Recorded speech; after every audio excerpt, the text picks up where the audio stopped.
Welcome to the Real Life Buyer podcast. In this podcast, you will hear interviews with business owners, entrepreneurs, thought leaders, authors, and technical specialists in their field. These professionals will hasten your development, accelerate your career, and broaden your business know-how. Now, introducing your host, Dave Barr, interviewing with a purchasing twist.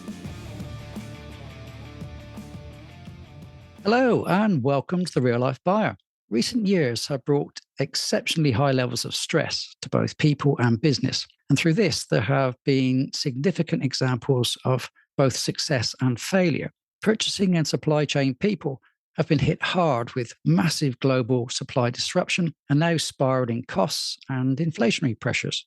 So what I'm curious to understand is how we may train ourselves to err on the positive side of thoughts and behaviours to thrive, even in the most difficult of times. So how and why do some people just find a way where others wilt and fade? That's my thought for today. So I'm really lucky now because I'm delighted to introduce you to Elaine Schmidt, who may just have the necessary tips, techniques, and programs you need to positively affect you and your future. In May 2006, Janet became the creator and founder of Reprogram for Success. She is a consciousness accelerator, an inspirational speaker, an integrative holistic healer, and NLP practitioner and life coach. So she's pretty qualified, is really where I'm coming from. And Jeanette advises that she reprograms companies and individuals for success by aligning emotional intelligence with mental, physical, and spiritual intelligence. So without further ado, I welcome Janet onto the podcast. Hi, Janet. Hi, thank you for having me. It's great to be here. Pleasure. Yeah, it's a heck of a resume you've got there. So obviously, I want to dig into that a little bit today. So could you begin by providing perhaps some of your backstory as to how you came to create your business, Reprogram for Success, who you serve, and what your vision of client success is? Oh, sure. I'd love to. Well, I kind of fell into this by a little bit of accident and search for myself. So it was really to heal myself before anyone else. As a young child, I always was interested in helping the underdog. I was always there for the underdog. So as time went on, I was still helping the underserved in any way I could. I ended up going through a pretty tough divorce. And in that, I ended up with a large sum of money. So now I had the funds and the means that I could help the underserved, both individual and nonprofit alike. I mean, at that time, I was chairman of the board of a nonprofit that helped homeless women get a better education. So they broke the cycle with their children. And so it seemed like a good fit. And so I started giving money away. Before long, people were hanging on to me for my money. And I ended up in arbitration. My financial advisor, who was with a well-known international firm, so I always add that, made an investment outside the scope of the firm. And now I'm in arbitration. The whole time I was in arbitration, all I could think about is, I'm going to lose this money. I know I'm going to lose this money. I never once didn't think I wasn't going to win, but I had looked up the statistics of arbitration and it doesn't look that good about retrieving your money. So I had that vibration going. And in the end, the financial advisor was disbarred. His partner was fined. The company was fined, but I only got 10% of what I lost. So we could say that that's the quantum physics part of it, right? You put the energy out there, you pull the reality to you, right? But I had to start looking at my life and become the student of my life. And I started looking at everything that wasn't working, everything that didn't work, how things were, how I was. And that took me to epigenetics. And epigenetics in its broader sense says that the way we are, our coding, our programming, our beliefs, our traits, our thoughts, our behaviors are passed down through our ancestors to our parents, and our parents pass it to us from 0 to about 8 years old. After that, it's our society, our friends, or anything catastrophic that happens to you. So here I am dissecting all of this, and I realized, I came from 8 generations of ministers who signed up to be economically challenged, who gave their last cents to the underserved, and who had no money to manage. And where that might be, I don't want to take it away from them. That's honorable. That's what they chose, but it wasn't what I chose. So it was at that point that I started going through investigating, okay, how does our mind work? How does the conscious mind work? How can I get in a whole brain state about this, meaning your left cortex and your right cortex getting into an agreement? And how do you usher out the old belief and bring in a new one, and so that you can excel forward? And so I like to call this story inherited money consciousness, because we all have inherited money consciousness, and it's something for us all to look at. Okay, that's some pretty kind of intense stuff. And that must have taken a heck of a lot of research just to perhaps understand some of those things. So we touched on the quantum physics side of things. We've touched on the epigenetics, which we didn't mention before. And that's something that's a little bit new probably to a lot of people. There's a couple of other things I mentioned on the introduction, which I think people ought to understand what those mean as well. The integrative holistic healing, what's that? Integrative holistic healing is when I have clients in front of me, I integrate at least 4 different techniques. I also started out at a very young age as an energy healer, doing the laying of hands at 10 years old. So I was fully trained in energy work by the time my inherited money consciousness happened to me. So that's why I understood the quantum physics part of it. But as an integrative holistic healer, I don't just use one technique. I use many techniques all at one time. Okay. And then there was the 2 other elements. That was the emotional intelligence, which isn't IQ. Some people think of it as IQ, and that's very well known and it's tested. Emotional is perhaps a little bit different to that. And spiritual intelligence. Can you just touch on those 2 as well? Emotional and spiritual intelligence? Please. Emotional intelligence is knowing, not having that wherewithal not to react right away, to be able to decipher and have the sense, automatic instinct to sit back and really understand how you feel from every different aspect. And that means that most people just react instead of sitting back and saying, okay, really, how do I feel? Because we're so instinctual to react instead of really taking that assessment. So that's what I would say about that. Spiritual is really our true essence inside. And when we can get in alignment, it's almost like, the best way I can explain it is, when you have an idea or you do something and it feels so perfect and so right, you're in alignment with your spirit. That's when you're in perfect alignment. And when I say that in order to have true success, you have to have emotional, physical, mental, and spiritual alignment, it is true. That's true success. And when you think about anything, whether it's money, whether it's family relationships, when those 4 elements are in alignment, wow, you're just in the flow of life. Okay. So when I've spoken to a previous speaker about the emotional intelligence side, and this is why I'm interested in this, because you also bring in spiritual, there is also a benefit in the respect that you're able to perhaps understand, engage with, and interpret how other people were as well, and how you were reacting with those people. And the more you were aware of those things, the better the rapport, because you would anticipate, you'd understand how they're coming across to you. Is that something you'd agree with? I would agree with that. And I would take it a step further, that by understanding somebody else's programming or epigenetic background, the things that have happened to them in their life, it can give you the strategy and the emotional intelligence on how to work as a cohesive team, or just an understanding of where someone's coming from. And therefore, you're going to react totally differently than you would if you didn't take that into account. I'll also say this, that people can communicate to us I'll say it a different way. 93% of what we communicate is nonverbal. 7% is our words. So if we take into account and watch other people's physical being while they're speaking to us, while they're doing things, that also gives us the emotional intelligence of how to respond. Yeah, that's really good.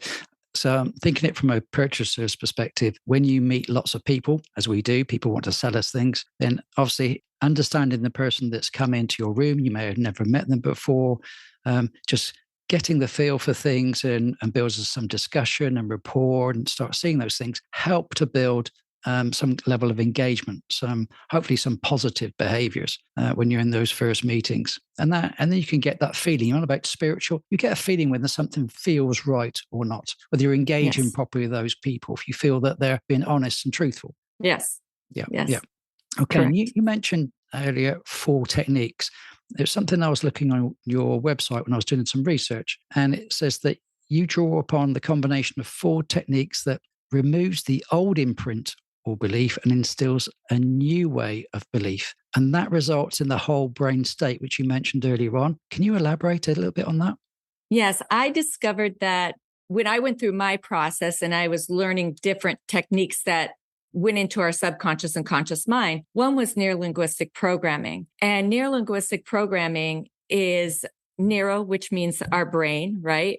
And the state of our mind. Linguistics is our language, even nonverbal language, which we discussed.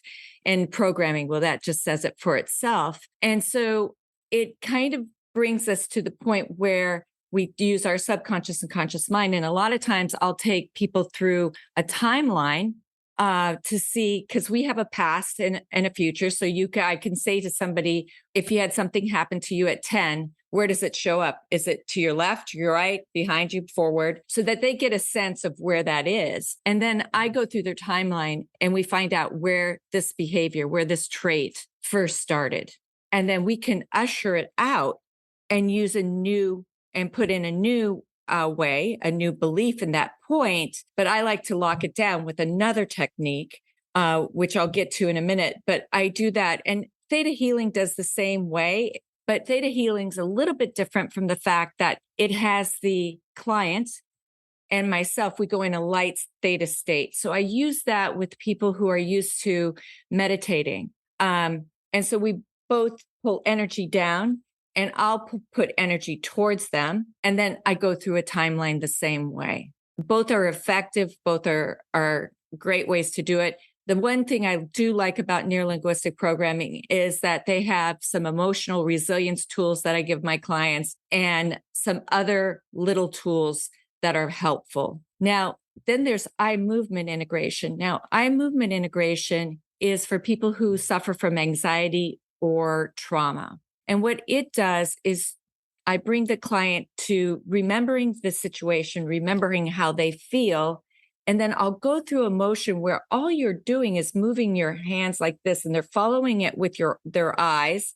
So in the process, you're crossing their left cortex with the right cortex, and you're bringing them into an agreement on how to heal. Because the biggest problem with trauma and anxiety is that the left side of your brain and the right side are arguing about how to heal.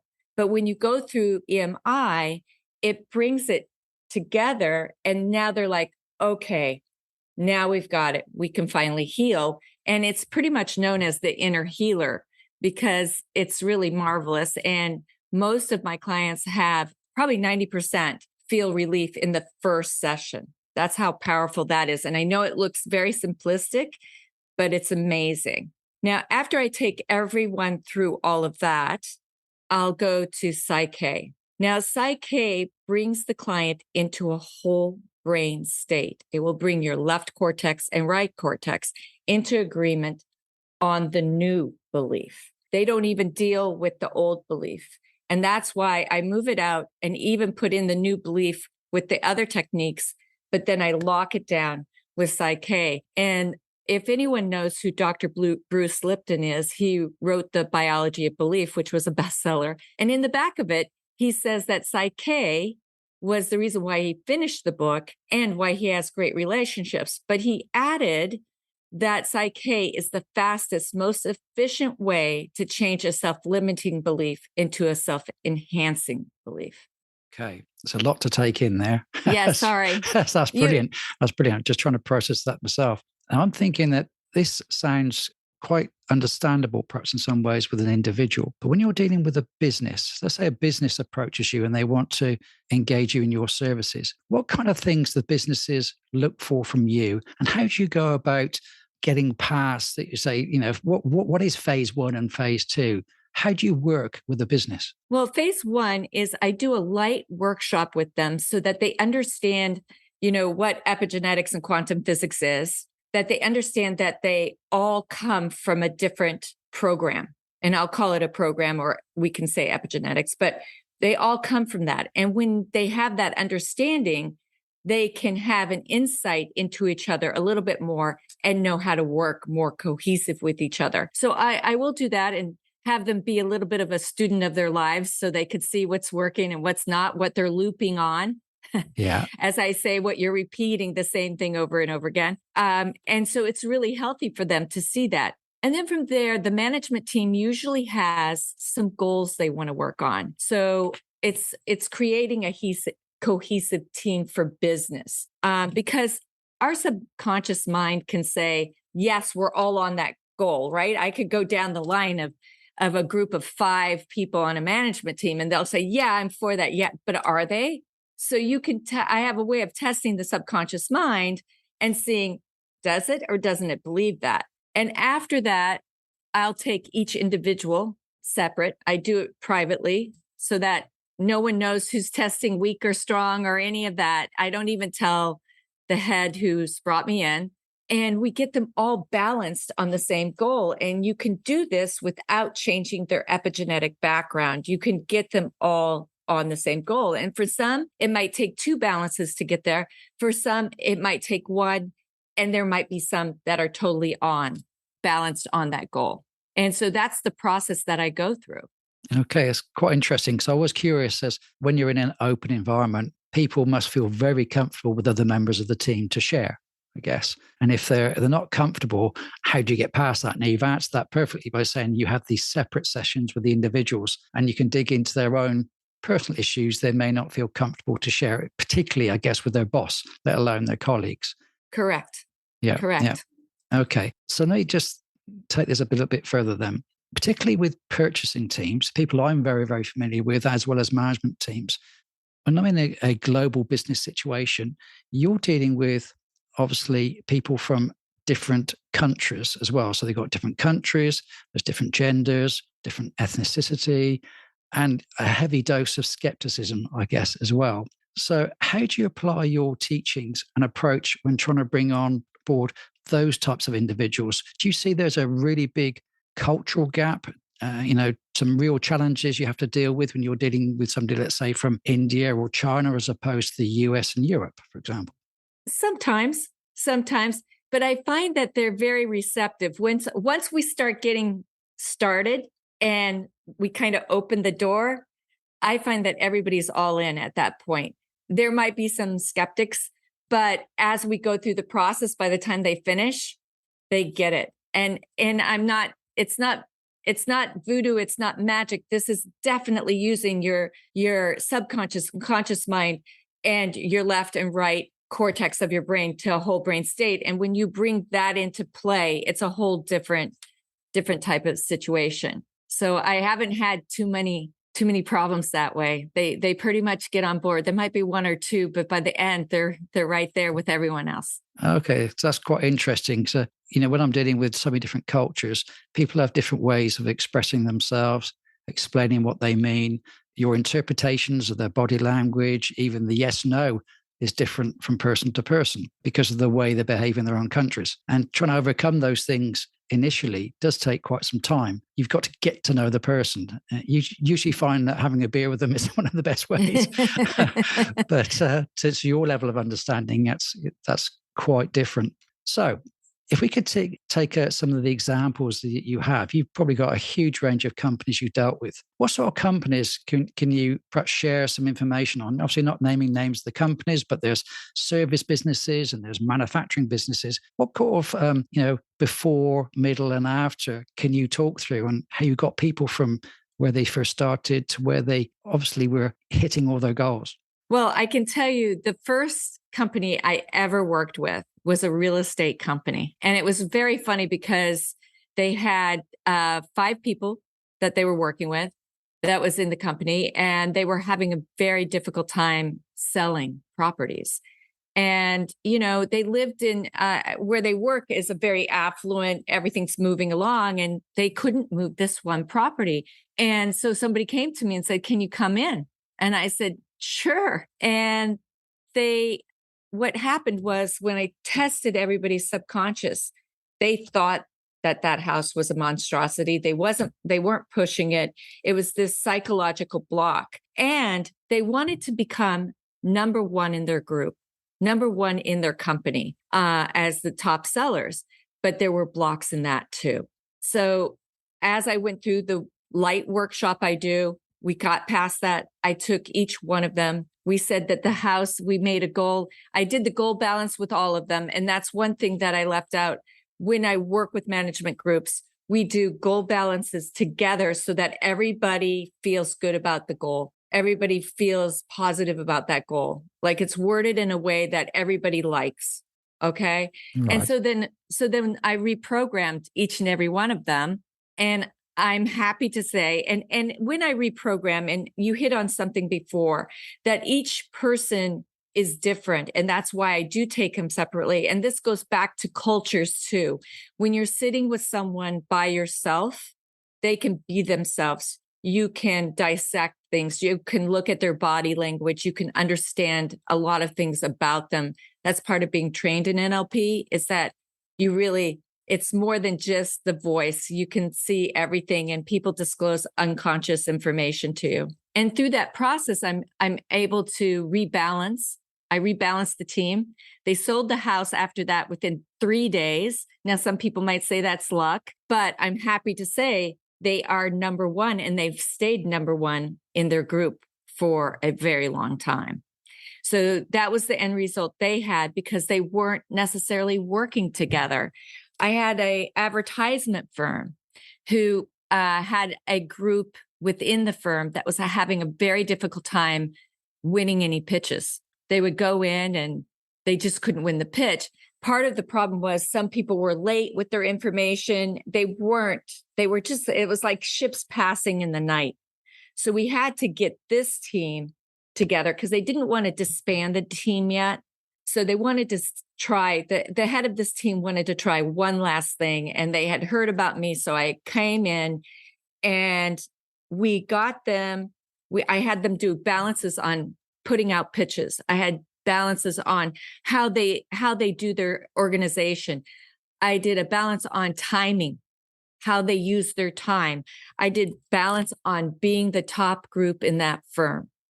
Within 6 weeks, they were on the roll to be the top team. And they are now the top team in that advertisement. And all they needed was for all of them to be on the whole brain state on the goals that they had. And I didn't change anything about their epigenetics, except maybe how they felt about being on time and handling other things. I'm sure it affected the other parts of their life. And I will say that once you do these balances, even in business, it does affect parts of your private life, because you've now shifted that.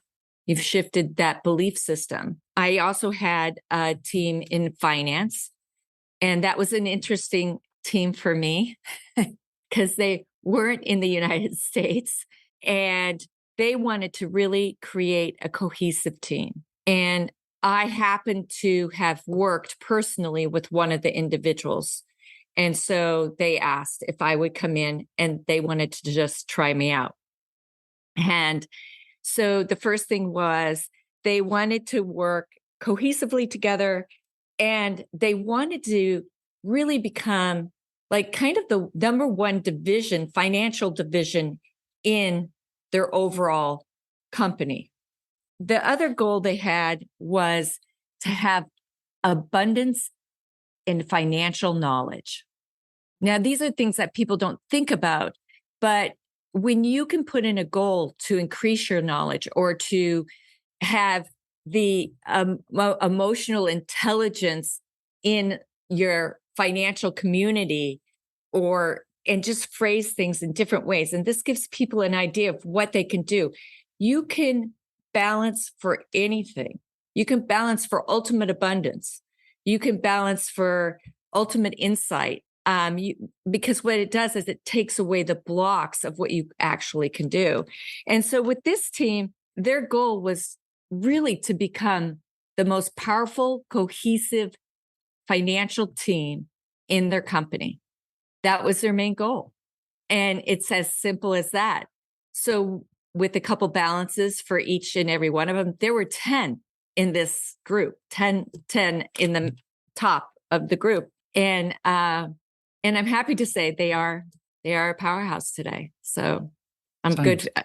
Yeah. I ask all my clients, all my clients have to write me within a month to let me know so that I can keep a metrics on what's working and what's not working. Cool. Now, just think about the goal. Now, sometimes people agree with the goal, but they don't all agree with the method of how to get there. Now, obviously, you're trying to get people in alignment with the goal, but if there are some people in the team that fundamentally don't agree with the way others are suggesting they get to that point, how do you manage that? Well, I have had one person who said that they weren't going to do it. That was in the group. And, everybody has a choice of what they want to do and what they don't. And so it's only happened once that I had one person decide they weren't going to do it. And I let everybody know that's fine. It didn't affect the result of the group. It didn't affect anything in the group after that, even though people did the balance. But I really haven't run into that yet. Okay. So just thinking sometimes there can be some goals that are set by a CEO that the management team don't feel comfortable with. Perhaps they think it's unachievable, or the methods of going about getting to that goal doesn't resonate with themselves. So how do you cope with that disconnect there? That they may all want to, get to this kind of level, but they may think it's unrealistic, or to get there, it could be quite uncomfortable for their own personal beliefs on how it affects their colleagues, perhaps, or their teams. Right. Well, first of all, I only work with positive beliefs. I only work with something that moves people forward and in a positive way. But that's why I work with everyone. Everyone has to agree on the goal that's going to be put in place. It is a teamwork. And that's how you start getting them to work together in the beginning. It's even a teamwork with the head, the CEO, if the CEO is going to be there, then it's got to work with him. It's got to work with everyone. It can't just work with one person. One person just can't say, I'm going to do this. And that's why when we write these goals, I like to have everyone in agreement on the goals. Now, when I take somebody separate, it might take 2 other goals I have to put in place before I put that goal in place, because of other belief systems they might have or other blocks they might have. But I'll get them on that. Everybody will be on that goal. And that's why I say it's really important for everyone involved to feel good about the goal that we're going to put in place. Right. Okay. So before I ask one final question, now there's people who could be pretty curious about this stuff. What's the best place to find out about, your teachings, what you do for other people? If you're on various social media channels, where should they go? They can check out my website at janetelaneschmidt.com. I'm on Instagram. I'm not a big Instagrammer, but I am there. And it's also Janet Elaine Schmidt. And I just started a YouTube channel. Oh, wow. Janet Elaine Schmidt. So all of those are there. But if you really want to find out about the techniques, I do describe the techniques on my website. There's many other techniques there, but these are the 4 that I really use in business. Yeah. Okay. Now, you've done all this great work. You've got a great team, and you're checking up on them. So that's good. You're making sure they're still a month later, they're where they should be. Yes. But of course, many people sign up for courses. I'll put my hand up. We all put we put ourselves forward. We're enthusiastic at the outset. You've got energy. All that stuff is great when you start. Now, you then take the course and you come away with lots of notes and thoughts and everything else. But perhaps not maybe 1 month, but sometime later on, all those things tend to get overtaken by everything that's going on with people, your workload, your family life, everything else, it starts to impact. So how do you make sure that those people where they've got to don't start going backwards. They don't retreat perhaps to their old habits, their old ways of doing things. How do they stay on track? Are there things they should be doing to keep them in alignment? Well, first of all, remember, I just put them in a whole brain state in the new belief. And the only way that the new belief can be removed is through something traumatic happening. That's my belief. Now, Psyche says that nothing can remove it until you put in a new belief system. So I will just add that in there for anyone listening, that once it's in, it's in. But other than that, I always say to people too, that I'm a firm believer in listening to affirmations in your own voice. And I say this, and so I do have my individual clients who come to me.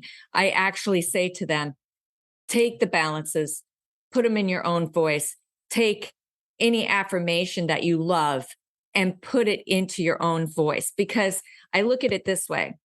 Most affirmations only stick 30% of the time, but that's because we're listening in someone else's voice. If you think about it, when we're in our mother's womb, we hear our mother's voice. When we are birthed, we recognize our mother's voice. Well, it's the same thing with our inner being. When we listen to ourselves, a recording of ourselves, they say, hey, I recognize that. And it works twice as well. I mean, I've had great success with that with my clients. And so that would be the only thing that I would add to what they do.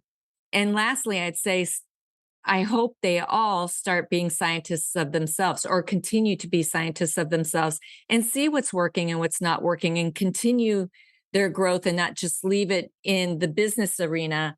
But I hope they'll take what I teach them in this short workshop, that they can change any area of their life that they desire, anything that's not working.